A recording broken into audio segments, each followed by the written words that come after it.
10h, Patrick Roger, Cécile de Ménibus. Il est 9h19, nous sommes toujours avec Xavier de Namur, mais on parle des hôtels aussi ce matin avec Vincent Anne, bonjour. Bonjour. Propriétaire de l'hôtel Windsor Opéra dans le 10e arrondissement. Élodie Garamond est avec nous aussi. Bonjour Élodie. Bonjour Cécile. Fondatrice du Tigre Yoga Club est venue pour cette association Touche pas à ma salle. Oui, absolument, avec beaucoup de salles de sport, enfin la plupart qui sont fermées depuis maintenant des mois, qui ont rouvert un petit peu, qui ont fermé comme les hôtels. Alors c'est une situation très particulière pour les hôtels et on reprendra donc Xavier de Namur dans un instant. Pour les hôtels c'est particulier parce que il n'y a pas eu de fermeture ordonnée, Vincent Anne, comme pour d'autres secteurs. Oui, on n'a pas eu d'arrêté de fermeture au mois de mars parce que ils n'ont pas eu à se payer le luxe de nous fermer puisque de fait nous étions fermés par l'absence de clients. Ce qui est bien dommage pour nous parce que nous n'avons pas eu d'aide pendant 8 mois. Ouais. On a commencé à avoir des aides au mois de novembre. Donc de mars à novembre, perte sèche, aucun fonds de solidarité, rien. Et tout a réglé. Et tout a réglé, parce qu'on a énormément de charges. Donc on a commencé à faire des PGE, mais un PGE n'est pas une aide, un PGE c'est un prêt, et il faut bien commencer à rembourser au bout d'un moment. Et moi j'ai eu 10 000 euros au mois de novembre, et j'ai eu pour le mois de décembre, comme les restaurants, c'est-à-dire 20% du chiffre d'affaires du mois de décembre en référence de l'année d'avant. Voilà. Et ça va continuer pour janvier, mais je ne sais pas combien de temps ça continuera. Ce qui veut dire qu'entre mars et octobre inclus, on n'a eu aucune aide. À part le chômage partiel, comme tous les gens qui ne pouvaient plus... Et alors, vous n'avez pas fermé, quoi, parce que vous auriez pu fermer en se disant, je ferme et puis j'aurai moins de charges. Si vous vous baladez à Paris, vous verrez que la plupart des hôtels sont quand même fermés, c'est-à-dire qu'ils sont palissadés. Dans beaucoup de parties de France. Pour éviter les cambriolages. Entre autres, alors il se trouve que l'hôtel Windsor, moi j'ai une énorme verrière, donc j'avais une contrainte technique à poser des palissades. Donc j'ai fait ce qu'ont fait certains hôteliers, c'est-à-dire que je me suis installé dans mon hôtel pour faire le gardien. Et je suis maintenant donc confiné dans mon hôtel vide depuis le mois de mars.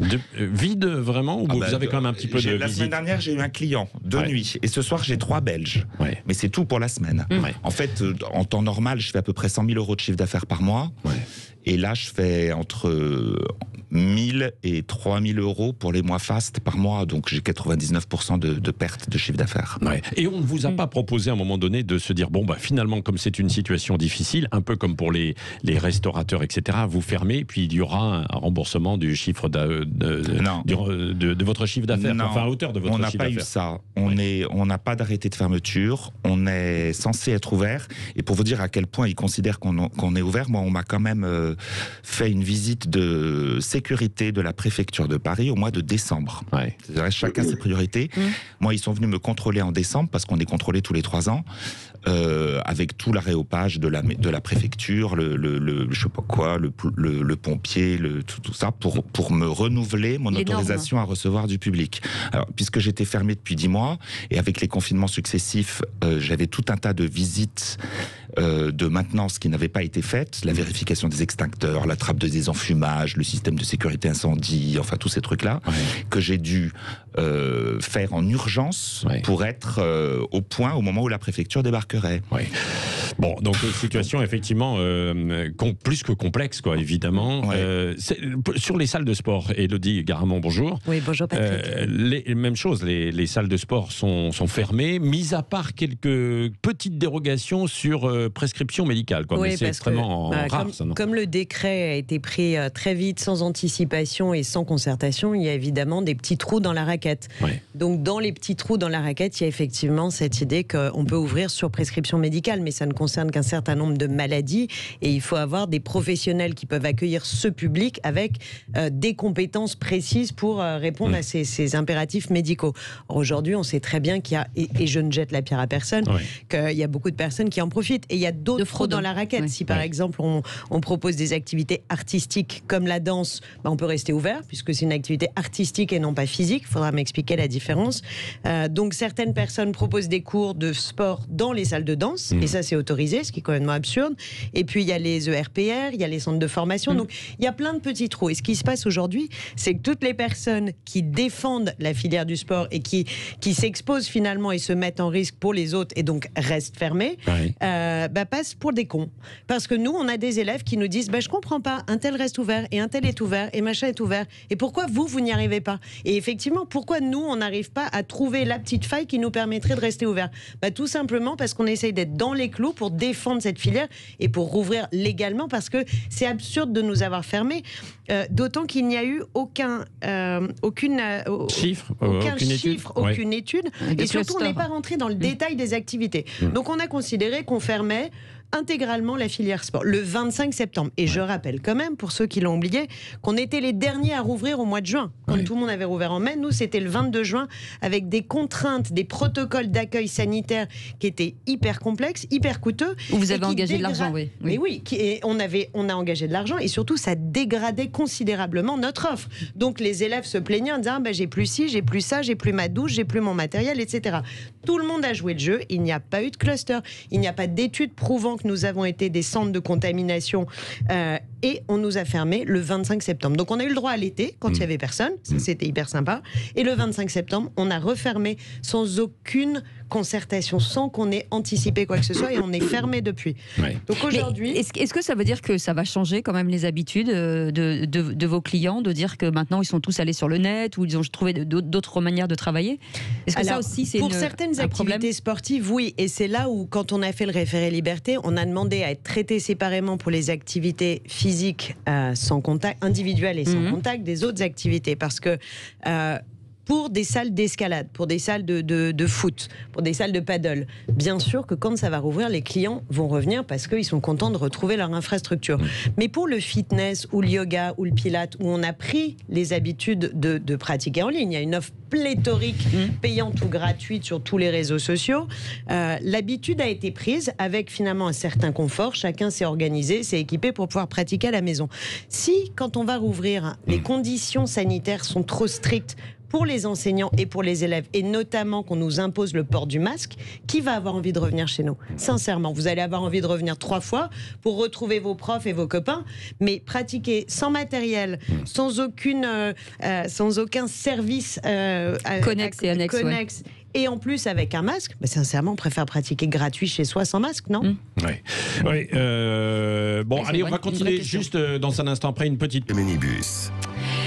9h29, merci d'être avec nous. Petit récapitulatif de nos invités. Xavier Denamour, qui est restaurateur à Paris et dans le Sud-Ouest. Avec nous aussi Vincent Hahn, qui est propriétaire de l'hôtel Windsor à l'Opéra à Paris. Élodie Garamond, j'aurais dû commencer par vous, Élodie, fondatrice de Tigre Yoga Club.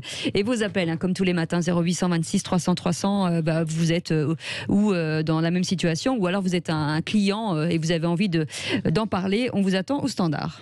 Oui, et au standard, au 0826 300 300, on a un restaurateur propriétaire de 3 restaurants du côté de Marseille. Donc, plus connu, c'est chez Georges, c'est Eric Sermolacci qui est avec nous. Bonjour Eric Sermolacci. Oui, bonjour. Bonjour. Alors, est-ce que vous aviez prévu d'ouvrir aujourd'hui, de façon un peu plus que symbolique, quand même. Vous en êtes où, finalement, Eric Sermolacci? Est-ce que vous allez le faire ou pas? Alors voilà, moi c'est très simple, c'est ouvrir aujourd'hui pour refermer ce soir, ça veut rien dire. Je ne sais pas qui c'est qui a donné cette directive d'ouvrir pour que la police passe et relève les noms de ceux qui ont ouvert et leur envoyer des amendes parce qu'ils ne passeront pas les arrêter et rien dire et recevoir après l'amende ou une fermeture. Je ne vois pas celui qui a dirigé ça pour faire ça, c'est où on ouvre et c'est ce qu'on veut nous. Et on reste ouvert avec les gens qui veulent venir manger. Parce qu'on n'est pas là pour forcer les gens à venir manger. On est là pour ceux qui ont envie de vivre normalement et pas se laisser endormir par tout ce qu'on raconte à la télé, qu'un docteur il dit un truc, que l'autre il dit le contraire. Et tout est son concert de tout le monde. Nous on est là pour ouvrir pour des gens qui veulent vivre normalement, pour des gens qui veulent nourrir leur famille. Et à partir de là, il ne faut pas faire n'importe quoi, ouvrir et fermer ce soir pour rien faire. Oui, ça sert pas à grand chose, ce que vous dites. Vous mettez votre établissement en danger, en quelque sorte. La première des choses qu'il fallait faire, c'est le jour où on a été, nous, les Marseillais, punis par la petite semaine de M. Véran, qui nous ont fermé une semaine en plus. c'était ce jour-là qu'il fallait ouvrir tous les jours. Ouais. Il fallait tous rester ouverts. Et là, on montre qu'enfin, il y a une vraie révolution des restaurateurs, qu'on se fait endormir par toutes ces annonces en bois. Là. Ouais.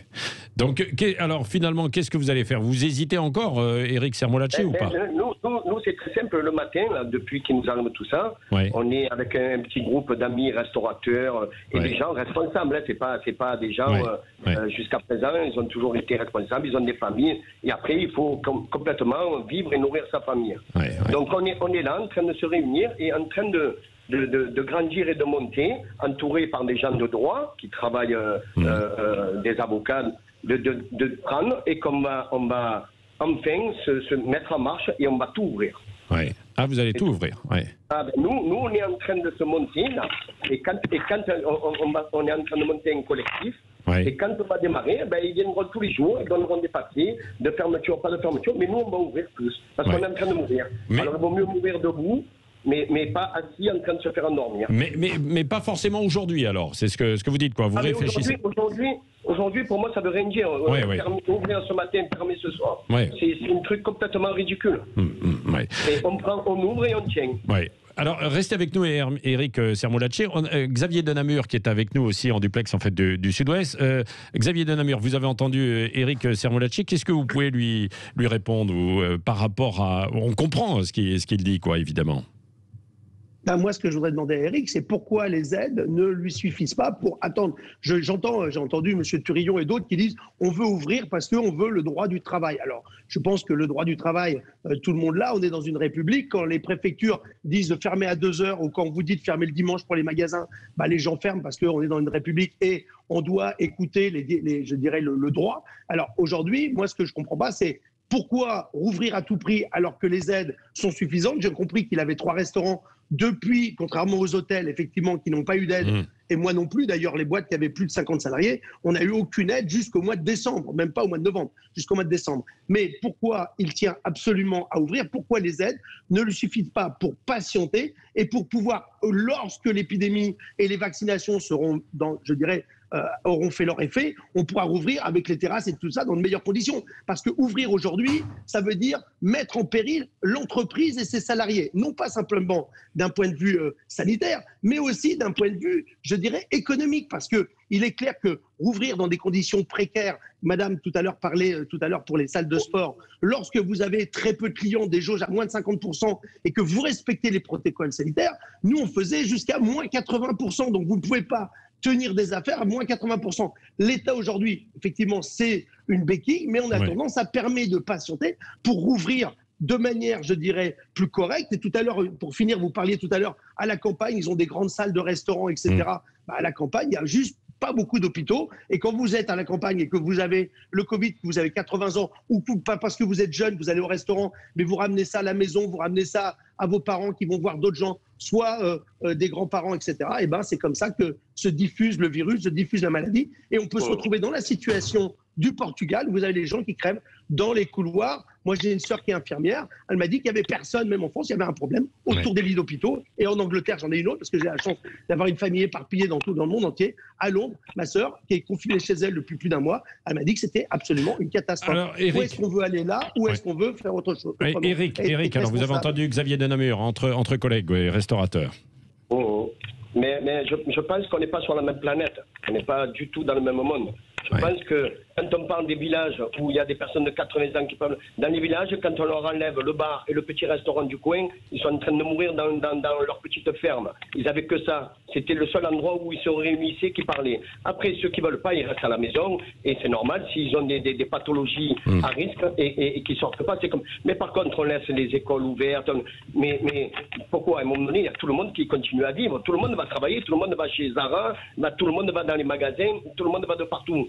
Donc à un moment donné, il faut bien que le restaurant aussi y vive. Deuxièmement, j'ai jamais attendu après le gouvernement qui nous donne des aides.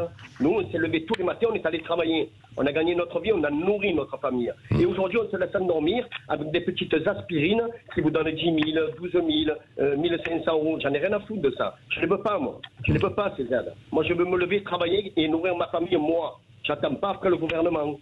c'est tout. Donc non, je mets personne en péril, c'est ceux qui veulent venir manger et qui ont besoin d'avoir ce moment-là, comme d'aller dans les salles de sport, comme d'aller au théâtre, comme d'aller de partout. Voilà, c'est tout. Bon, on a compris votre argumentation. On ne vous mettra pas d'accord, Xavier Nenamur et Éric Sermolacci. Comment ? C'est impossible, pas du tout. Ben non. Et vous, Éric, on vit quand même dans une république. Hein. On vit quand même collectivement, on vit tous ensemble. C'est pas chacun de son côté où sa boîte décide de faire comme il veut, etc. C'est pas ça la république. Alors qu'on commence par l'Europe, qu'il n'y en a aucun qui fait la même chose, et après on parlera si on est solidaire en Europe, nous. Il n'y en a aucun qui fait la même chose. Donc expliquez-moi déjà, on vit en république. Oui, d'accord. Et on parle de l'Europe qui a commandé les médicaments, il n'y en a aucun qui a la même dose. Oui, parce que c'est vrai qu'on peut comprendre, dans certains pays c'est fermé totalement pour les restaurants, les bars, les brasseries, et dans d'autres c'est ouvert. C'est vrai. Excusez-moi, expliquez aux Français qui vivent dans la même rue, où de l'autre côté de la rue, il y a les Espagnols. Tous les restaurants français sont fermés, en face tous les restaurants espagnols, ils sont ouverts. Ils sont à 5 mètres l'un de l'autre. Vous allez en bas, à la frontière de l'Espagne, tout un côté il est fermé, les Français, tout l'autre côté il est ouvert et l'Espagnol. Allez expliquer ça.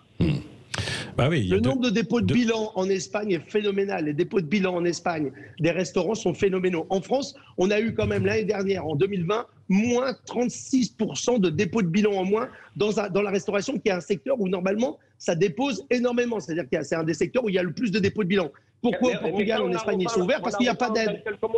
Dans quelques mois, on en reparle, on fait le bilan. Déposer. Ah mais il y en a, c'est normal, puisqu'il y aura le rattrapage de 2020 et 2021. Donc il devrait y avoir entre 80 et 100% de plus de dépôts de bilan. Mais normalement, si on regarde bien l'Italie, l'Espagne, etc., pourquoi ils ouvrent? Parce qu'il n'y a pas d'aide, il n'y a rien. Et donc du coup, ils se retrouvent avec des catastrophes dans les hôpitaux, des catastrophes où on doit trier les gens, comme ça s'est passé dans certains pays ou en Angleterre, où on trie ceux qui vont vivre, ceux qui vont mourir. Moi, je ne crois pas qu'on peut laisser faire ce genre de choses dans notre pays. Moi, je ne suis pas médecin, mais c'est toujours chez les autres, c'est bizarre, mais moi, petit, on me disait toujours, on regarde dans ton assiette, on ne regarde pas chez les autres. C'est bizarre quand c'est un politicien qui parle à la télé, il dit toujours, vous vous rendez compte, on fait plus de vaccins qu'en Allemagne, et toujours on regarde les autres. Mais de temps en temps, il faut regarder dans son assiette plutôt que de regarder les autres. Et qu'est-ce qu'on peut faire de bien ensemble, et qu'est-ce qu'il ne faut pas faire? Mais nous, on est toujours en train de regarder les voisins. C'est bizarre, hein? C'est Éric, c'est toi qui as parlé de l'Europe en premier. Hein.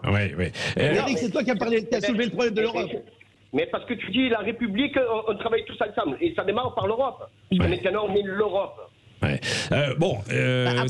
C'est évidemment extrêmement compliqué. Est-ce que, Éric, peut-être qu'il y a eu un problème, c'est-à-dire que certains n'ont pas respecté en fait l'ensemble des protocoles et finalement on paye pour tout le monde. C'est pas ça le fond de l'histoire quand même, un petit peu? Pas du tout. Non. Pas du tout. Mais alors, pas du tout. Attendez, Éric, moi je vais vous dire une chose. J'ai vu en fait des restaurants où il y avait des protocoles qui étaient bien respectés et ça fonctionnait plutôt pas mal. Je pense qu'on pouvait continuer. Et j'en ai vu d'autres où, pardonnez-moi, mais c'était le bazar, quoi. C'est-à-dire, il y avait 12 personnes, dans des brasseries à une table où normalement on devait être 6, quoi. Et donc évidemment, à cause de ça, les autres ferment, quoi. Pas vrai, ça? C'est là que ça démarre, ou après, il y en a. Qui ont investi des 2 000, 3 000 euros de plexiglas, qui ont séparé les tables, qui ont mis des gels de partout. Donc après, on fait payer à tout le monde. Mais c'est pas ça, c'est qu'il y en a peut-être 2, 3 qui ont dû remarquer qu'ils étaient plus que ce qu'il fallait à table. Du coup, ils font payer la France entière. C'est normal, ça? Non. On est bien d'accord. On est bien d'accord. Bon, merci à tous les deux, hein, Xavier Nenamur, donc restaurateur Paris et dans le Sud-Ouest, et Éric Sermolacci du côté de Marseille. Voilà, il fallait vous entendre en fait de chaque côté avec chacun ses arguments. On va continuer dans un instant et on va revenir aussi sur la situation donc des salles de sport avec Élodie Garamond et puis Vincent Hahn qui nous a évoqué déjà aussi son problème pour l'ensemble des hôtels. Hein. Ça, c'est valable dans toute la France. Alors que nous sommes le 1er février, arrive un mois où normalement le tourisme en France, on le rappelle, il faut le rappeler quand même, le tourisme c'est la principale source aujourd'hui de revenus en France. 85 millions de visiteurs habituellement. Alors évidemment, tout est coupé, tout est fermé aujourd'hui, mais le secteur hôtelier qui souffre énormément et l'ensemble du secteur évidemment derrière en cascade. On en reparle dans un instant sur Sud Radio. 9h41, on revient tout de suite. 9h44, on continue avec vos appels, 0826 300 300. Élodie Garamond, fondatrice de Tigre Yoga Club. Et avec nous, Vincent Haen, qui est propriétaire de l'hôtel Windsor Opéra Paris 10e. Juste une question, on parle souvent de tester et d'isoler et de réquisition de certains hôtels. Est-ce que vous auriez aimé justement être réquisitionné pour isoler des cas Covid ? Au tout début de la pandémie en mars, je me suis porté volontaire déjà pour accueillir le personnel hospitalier. Et avant même que les syndicats hôteliers lancent le truc. Et pourtant, je suis pas très loin de la Riboisière et de Saint-Louis. J'ai jamais été contacté, donc je n'ai pas logé de personnel hospitalier. Ils n'ont pas eu besoin des hôtels, en tout cas pas du mien. Par la suite, j'ai passé mon temps à espérer qu'on me réquisitionne pour loger des personnes qui avaient besoin d'être en quarantaine. Mais rien n'a été mis en place. C'est resté à l'état de vœu pieux. Alors que on aurait, nous les hôtels, il y a quand même plus de 1600 hôtels à Paris, on aurait eu les moyens à nous tous, avec toutes nos chambres, d'isoler les gens qui ont besoin d'être en quarantaine. On n'a jamais été réquisitionné pour ça. Alors maintenant, il y a certains hôtels qui ont fait de l'hébergement d'urgence pour les personnes à la rue, les personnes en situation d'ultra précarité, mais nous, en 4 étoiles, on ne peut pas, parce que je crois que je crois que c'est 25 € par nuit pour loger un sans-abri. Nous, en hôtellerie, on peut pas. C'est-à-dire qu'on perd encore plus d'argent à les loger. C'est terrible de parler d'argent alors qu'on parle de personnes en situation de détresse, mais on est quand même bien obligé d'y penser, de penser aux dégradations éventuelles derrière. Et puis, nous, on a la survie de notre entreprise. Donc, que ce soit pour les hospitalisations, pour l'hébergement d'urgence ou pour loger des personnes qui ont besoin d'être en quarantaine, rien.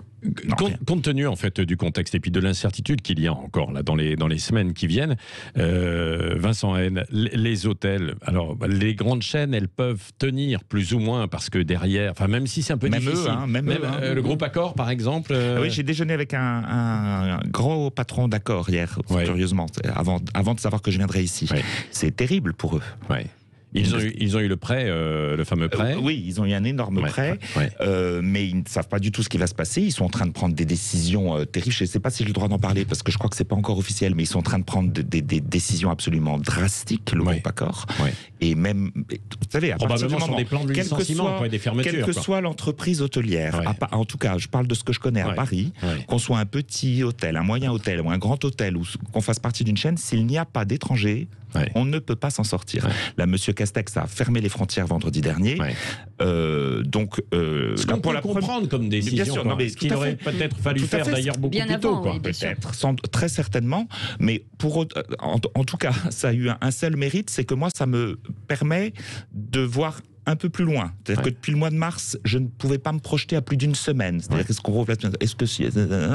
et là, maintenant, les frontières étant fermées, je sais que l'année 2021 est à l'eau. Voilà. Sans international. Même sur les voyages d'affaires. Parce que c'est vrai que ça va limiter. Alors l'étranger, on ne peut plus voyager. Les frontières sont fermées. À part en dehors de l'Union européenne, on peut encore voyager à l'intérieur de l'Union européenne. Est-ce que même mais il faut des tests de PCR. Pourquoi vous dites toute l'année 2021 et vous ne pensez pas que cet été, en septembre, ça puisse redémarrer? On a déjà pensé cette année. On s'est dit ça va repartir cet été. Les restaurants ont pu rouvrir et certains ont même très très bien travaillé cet été pendant la période où ils avaient les terrasses. Surtout, il faisait beau. Mais nous, rien. Juillet, août, rien. On s'est dit, ça va repartir en septembre, parce que septembre-octobre est une très haute saison en hôtellerie, avec toutes les conventions, etc. Rien. Et là, la semaine dernière, c'était la Fashion Week. Je n'ai pas eu un client pendant la Fashion Week. Alors que d'habitude, évidemment, c'est plein, quoi. C'est plein. Oui, mais on ne vient nulle part. Et même, indépendamment du fait que les frontières soient fermées, quoi qu'il en soit, même sans cette fermeture, les touristes ne venaient pas. Touristes ne venaient pas de touristes. Et pas de corporate. Il faut savoir qu'à Paris, toutes les conventions, toutes les grosses conventions, les salons au Bourget, Port de Versailles, etc., tout est annulé. Et les entreprises qui ont des réunions font toutes du télétravail. Donc je n'ai ni touriste, ni corporate. Ah ouais. Bon, alors allons-y sur les salles de sport également, que l'on a évoqué tout à l'heure, Élodie Garamond.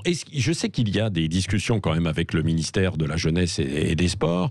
Qu'est-ce qu'on vous répond? Est-ce qu'on vous donne des perspectives pour les semaines qui viennent, ou en tout cas ce printemps? Non, la seule perspective positive, c'est d'avoir fait passer le sport comme activité essentielle. Ça, c'était un engagement de la ministre des Sports qui, a priori, devrait nous permettre, en cas de réouverture de tous les établissements recevant du public, de passer au même titre que la culture, par exemple, dans les activités essentielles. Et c'est ce qu'on demande, mais elle nous dit, en échange, il va falloir accepter ce fameux port du masque pendant les activités sportives, puisque c'est le seul moyen de nous distinguer, désolé, des restaurants. Ouais.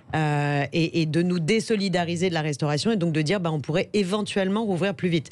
Mais aujourd'hui, on sait très bien, dans notre collectif d'entrepreneurs du sport, et on est à peu près une centaine de patrons de salles de sport, qu'il n'y a aucune perspective avant le mois d'avril. Et qu'est-ce qui va se passer au mois d'avril? C'est que, contrairement aux restaurateurs, le jour où ils vont rouvrir, les clients vont affluer massivement parce qu'ils auront envie de consommer, la trésorerie va rentrer.